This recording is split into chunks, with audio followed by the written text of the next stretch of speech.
And this is a scary chart, but here we go. Okay, so we're owned by WPP, right? So, which means they want 10% a year. So I don't know who you're owned by or if you're owned by anyone, but this is just the new business math that really scares me. So assume that we need 10% growth every year. And then assume that, so the revenue, let's just say I'm making this number up, it's you have a $100 million agency, you need to have $110 million for the next year to hit their numbers. But also assume 10% client attrition and 5% budget cuts, which is, I think, pretty normal for any agency in a year. And therefore, the new business that you need in a $100 million agency, do the scale of math, it's $10 million, et cetera. It's $25 million, right? So that's a huge number. So how do you get there? Okay, so assume that the average account that you win is 5% of your agency, which is about normal for most places, which means it's $5 million each. You need 5 new accounts. That means you need to win 5 new business pitches. So how do you do that? What are the odds of winning a new business pitch once you get in? Well, let's just assume that you're really fucking good. And you're winning 1 in every 3 pitches, which we all know is a very good ratio, right? You need to be in 15 pitches. That basically means you need to be in a pitch a month in order to hit those numbers. So it's a very scary thing.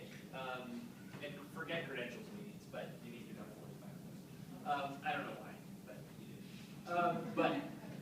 So it's a full-blown pitch every month, which is really astonishing. So, and I think this is a very real. It seems like I'm exaggerating, but this is very real. I mean, we've had tremendous growth at Gray, but we've been pitching. We do a major pitch every month, every single month. So you got to find the business, you got to get it. But I'm not going to talk about finding the business because that's somebody else's job. I'm going to talk about how do you win the business when it's there. So here's just a couple things that I've learned, and I think they're critically important to pay off for us. The first one is everybody gets together early. This is huge. So every single department has to be together early. You can't send the planners off to come up with a strategy and the account folks to go work with the client and all that. Everyone gets together super early. You all agree on what that strategy is. Once everybody's in the room at the same time, coming up with that thing together, nobody can bitch about it later. Right? You all were there, you were in the room, we all came up with it together. Everyone's. I think it's the best way to work, and our best work is always done in new business. Break the rules. So a lot of times, clients will say, well, we're going to meet you on this date, and then it's the final pitch, or whatever it is. We break it every time. We say we don't work that way. We need 3 meetings before any pitch. Here's what that does for you. It lets you start to get a rapport. They start to like you. You've met them 3 times. You start to get some idea of what sort of thing they like. So you're not just shooting in the dark, which we all do. You want to do a business pitch half the time. You have no idea what these guys want. Funny? Do they not like funny? Do they want serious? Do they want television? Do they want? I mean, there's a lot of different. So break the rules and get in front of them as often as possible. Challenge the brief. I think this is always a tough one because we're always afraid when the client says this is the strategy to say, well, no, that's not the strategy. I got to tell you that a lot of pitches we've won have been where we just say, you're wrong. And we've had bad meetings all the way up into the final meeting. Sometimes the final meeting is even bad because they still are saying, no, you're on the wrong brief. We're saying this is what you have to do. We've lost some of those, but we've won some of those too. And I really believe, if you disagree, if you agree, it's great. All is fine. But if you disagree, you have to go with your own brief. You have to have your own strategy and believe in what you're doing. Stop talking about yourself. I mean, this is a huge problem that agencies have. When I first got to Gray, we would spend 45 minutes telling the client how great we were. And when I'm sitting in their faces like, guys, there's a reason you're in this pitch. You don't need to convince us how great you are. You're in the pitch, show us the work. The point is, clients want to hear about them. The reason they're sitting in that room with you is not to hear about you. Okay? They know about you. They've done their research. They want to hear about them. Solve their problems. I'm not going to show you. We have something called 3-minute Gray. That's sort of in 3 minutes. So our whole rule of Gray is we have a film. It's 3 minutes long. It says everything about us. And when we tell them before we even play it, we say we're going to play a film. If you have any questions afterwards, otherwise we're not going to say another word about ourselves. Click. We play it. It's done. It's brief. This is let the client drive. I think the other thing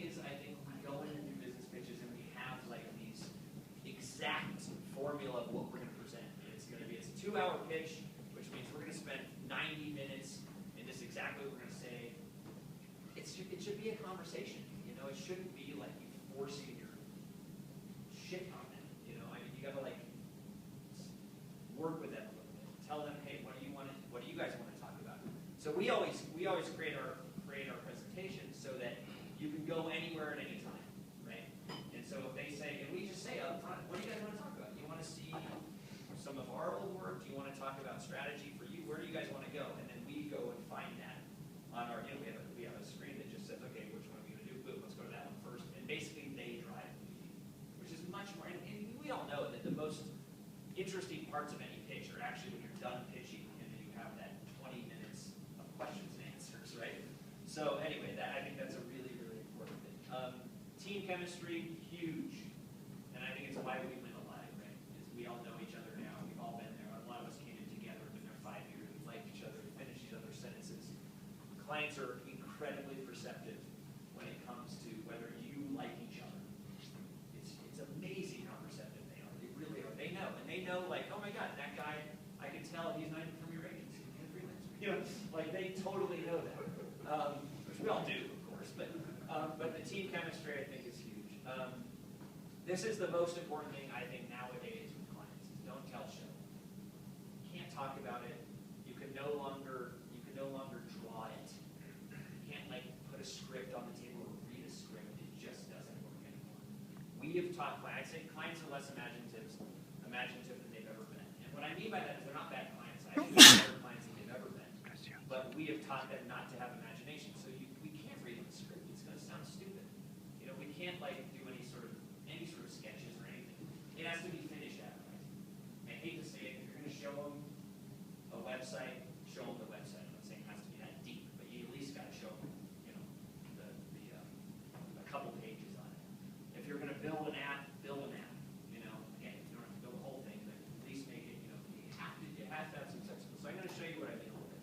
So we just pitched Advil, and I think we won for one reason, and I really believe this. Advil is really into their pill, and they told us that, and it's unique, it looks unique, it's blah, blah, blah, right? And so we were pitching it out of New York, but I got this board. I was working with a guy from Toronto, and this is what he sent me. It's the stupidest idea, right? It's just this thing, and it's like, he's like, I don't know, it's, you know, it's pain, and the pill is bringing through pain. You know? And I was like, I think there's genius in there. And so for $2,000, we had this next thing done. Again, I'm not saying this is a remarkable ad. I'm just saying this one pitch. And I think this is the difference between this and this.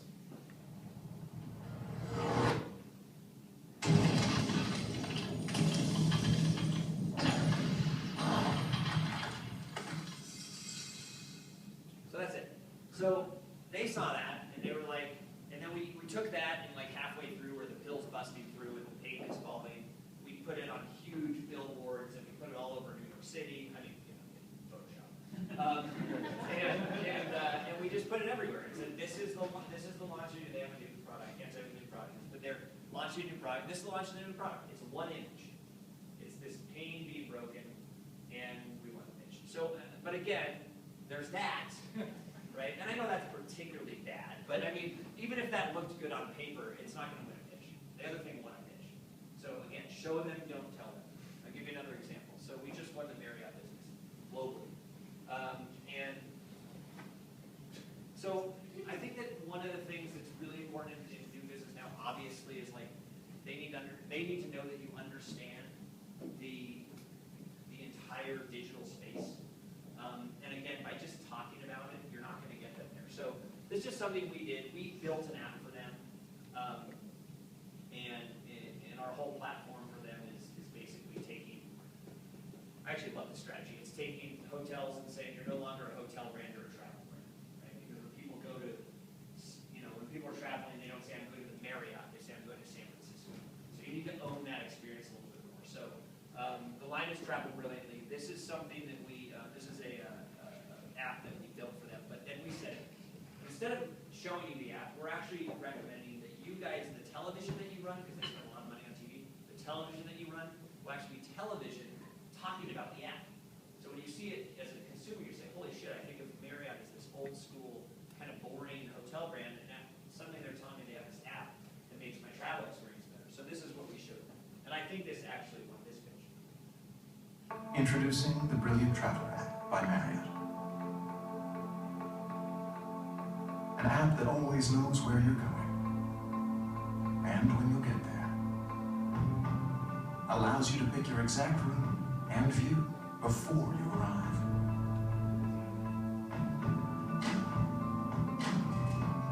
Believes checking in should be as easy as a check-in.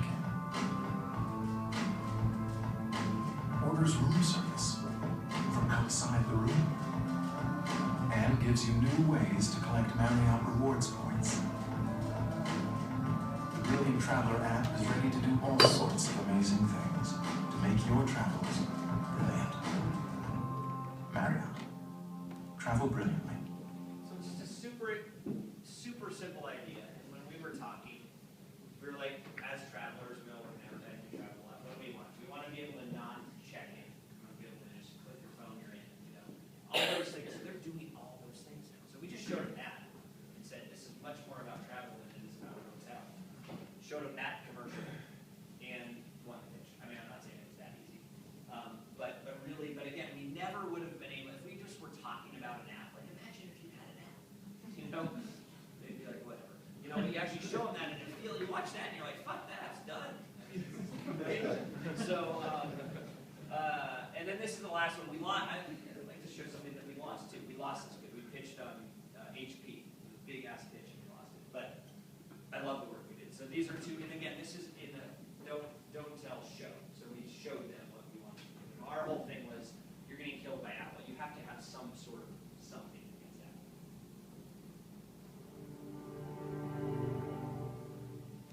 Here's to the crazy ones. The ones who pay more for a computer that does less. They're not fond of rules. So they'll go on a 6-hour flight with a laptop battery that only lasts 4 hours.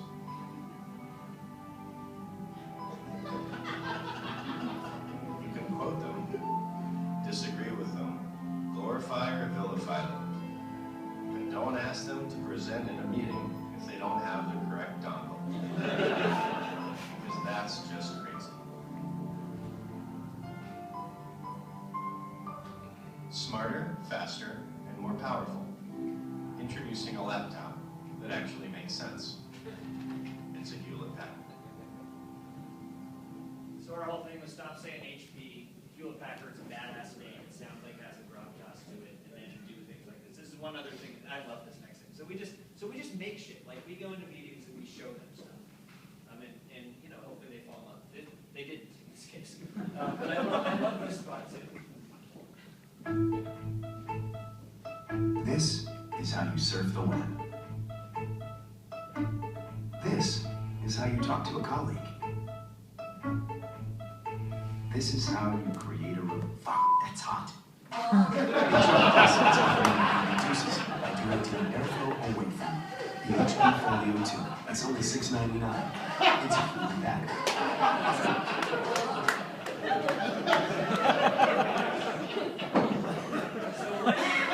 One of you has to go make that ad now, because it will never be made. And it's so true. You ever see this thing on your lap? So,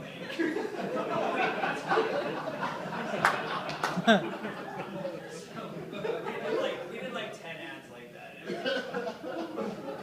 They weren't nearly as humorous as we were, but I'll explain for the next meeting. I think this is really important. You know, what they're asking for in that meeting. Let's say you have a couple meetings before the final presentation. Win it in the middle meeting. Win it early on.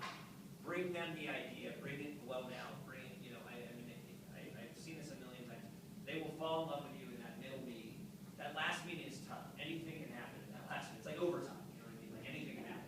But I think if you win it early and then they're kind of going into that final meeting believing that you're going to win, that they love you, and then all you got to just step up and deliver that last one. But I think that doing it early on is the key. We call it the 5th discipline. We actually have an entire new business staff.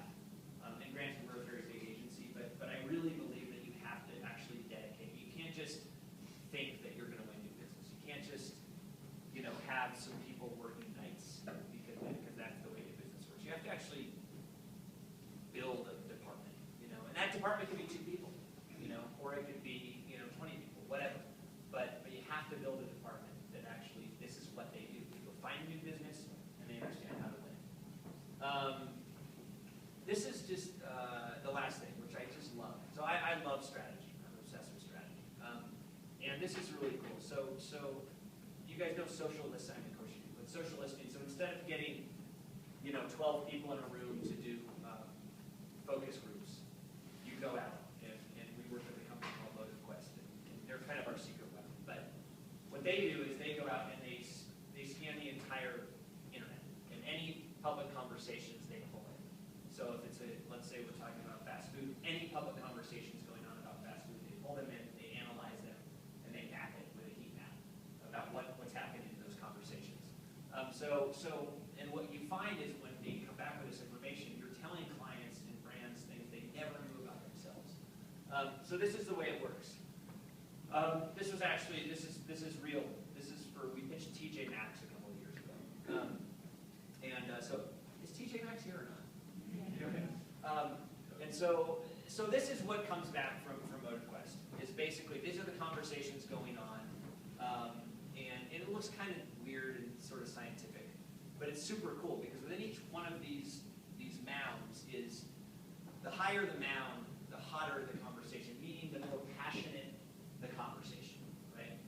And so these conversations are happening down here, and they're happening a lot, but they're not really very passionate, right? And then up here, they get very, very passionate when people are talking about the shoes they bought, when people are talking about the purses they bought, the jewelry, the clothes. And then here is sort of the emotional component of that. So that's what sort of was rising. I'm just going to give you an example of TJ Maxx. That's what's kind of rising to the top in this particular pitch, which is that the hunting conversation. So when people were hunting for something, this was women. So when women were hunting for clothes, they were very, very passionate about that. And there was a humongous emotional component to the hunt. And so what they then do is they take all that information, and there's a million companies that do that, they all do it differently, but what these guys do is then they map it out on this chart, right? So each one of these is, it's an archetype, right? So it's the hero archetype, which is Nike. Nike's always been the hero archetype. Over here, the sage, the feel wise. The New York Times has been that. Innocent, I feel that's McDonald's. Creator, obviously, is Apple. These are like the classic brands within each one of these archetypes. But then they map it out. What we found, and this is what this chart, again, won the pitch for TJ Maxx. It won the pitch, without question, okay? So here's all their competition. Here's like the Marshalls and the whatever else, place sells kind of questionable clothes.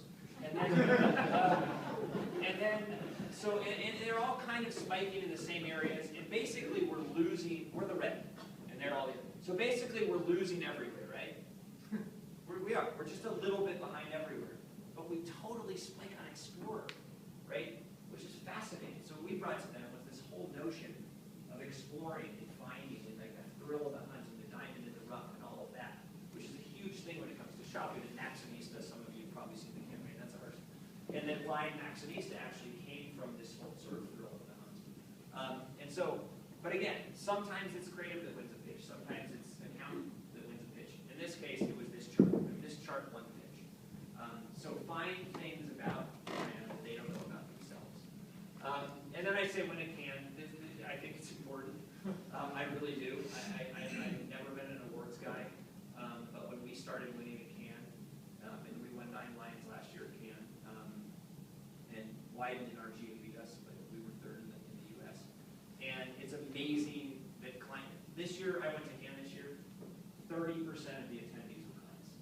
So just think about that. It is not like a creative jerk-off anymore by any means. It's like the clients are there. It's very, very real. And then